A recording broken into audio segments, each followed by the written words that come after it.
partenariat sincère, respectueux, l'AES sera donc la terre d'accueil et nous pourrons collaborer. Mais ceux-là qui viennent pour nous exploiter ou avoir ce partenariat qu'on juge inapproprié, qui viennent pour violer notre souveraineté, notre indépendance, qu'ils comprennent que nous ne serons pas prêts à les accueillir. Nous poursuivrons notre marche parce que les difficultés contribuent à nous forger. Les difficultés nous rendent forts. L'AES est né dans le sang et la sueur. Il va poursuivre son chemin pour le bonheur des peuples du Sahel. Je souhaite que tout un chacun puisse donc, à travers ses actes quotidiens, faire en sorte que la révolution que nous avons entamée puisse être la bonne et la meilleure, qui puisse inspirer toute l'Afrique à s'unir. Quand je prends le cas du Burkina Faso, nous avons essayé beaucoup de choses et nous continuerons d'entreprendre beaucoup de choses, mais ça n'a pas été toujours facile. Notre seul crime peut-être, c'est de chercher à révolutionner notre système de santé, par exemple, à équiper nos hôpitaux, à construire des hôpitaux modernes. Peut-être que notre crime, ça a été de vouloir révolutionner notre système éducatif, à construire des écoles aux normes, à changer nos curricula. Notre crime, c'est peut-être d'avoir permis à nos agriculteurs d'avoir de l'engrais moins cher, de labourer leurs champs gratuitement pour qu'on atteigne l'autosuffisance alimentaire. Ou notre crime, peut-être, c'est de vouloir construire des infrastructures routières et ferroviaires pour que nos populations puissent se déplacer.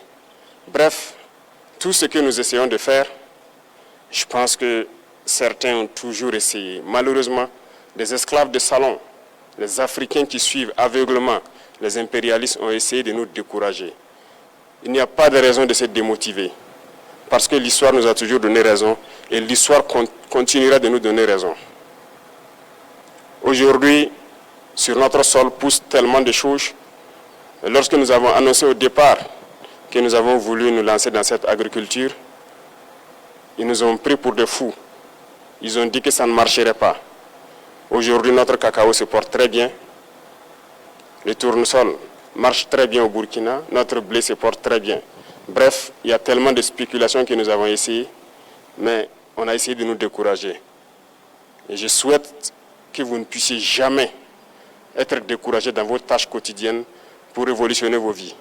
Et ça doit être ainsi pour tout le monde, et pour dire que l'Afrique doit comprendre que nous avons le potentiel pour être autosuffisant, pour être indépendant, pour être souverain. Cette bataille va continuer au sein de l'AES et nous continuerons à nous donner la main, à nous unir. Vive l'Afrique unie et prospère. Vive le Sahel uni, libre, en paix et prospère. Vive le Burkina Faso. Que Dieu bénisse notre patrie. La patrie ou la mort, nous vaincrons. Voilà, Madame, Monsieur, et la RTB vous propose une édition spéciale sur les nouvelles du front. Juste après ce journal, à partir de 21h précisément. Rendez-vous donc à ne pas manquer. Le drapeau national, symbole de l'unité nationale, est salué à la traditionnelle montée des couleurs ce matin à la Cour des comptes et à l'hôtel administratif de Ouagadougou. Ils étaient nombreux à témoigner leur respect aux couleurs nationales, ce symbole fort qui leur rappelle l'appartenance de chaque citoyen à la mère patrie. Nongba Kouda, Franck Ouitraogo, Sayouba Souré, Benewente Frédéric Nichema. 7h30.